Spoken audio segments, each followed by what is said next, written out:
मार्गशीर्ष महिन्यातला हा पहिलाच गुरुवार, म्हणून आज पहाटे 5ला उठून पहिली तर आंघोळ करून घेतली आणि स्वयंपाकाला लागले.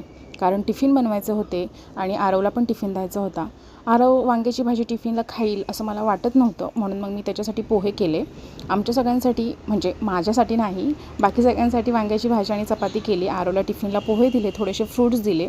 वांग्याची भाजी कशी दिसते हे कमेंट्स करून नक्की सांगायचं आहे. मला तर उपवासच होता आणि मग मी पटकन आवरून घेतलं सगळं. चपात्या केल्या, भांडे घासले, किचन ओटा क्लीन करून घेतला. कसा दिसतोय किचन ओटा कमेंट्स करायचं आहे. भांडे घासून झाल्यानंतर घरातलं आवरून घेतलं, झाडून काढलं, कारण पूजा मांडायची होती, ऑफिसला जायचं होतं आणि उशीर व्हायला नको म्हणून पटपट रांगोळी पण छोटीशीच काढली. मी रांगोळी काढली, देवापुढचं आवरलं आणि कलशाची पूजा वगैरे करून घेतली. छान पद्धतीने मस्त पूजा मांडली. मी कशी मांडली आहे हे तुम्ही मला नक्की कमेंट्स करून सांगा.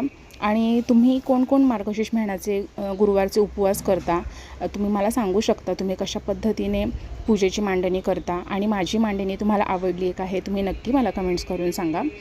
पूजेची कथा वाचली, देवाची आरती केली आणि ऑफिसला निघाले आणि थोडंसं लेट झालं मला आज. आणि ट्रॅफिक बघा, त्याच्यात अजून लेट झालं पोचायला. आणि शक्यतो ट्रॅफिक लागतं या टाईमला. हा व्हिडिओ आवडला असेल तर लाईक करायचं, शेअर करायचे आणि कमेंट्स करायचे. Thank you for watching. बाय.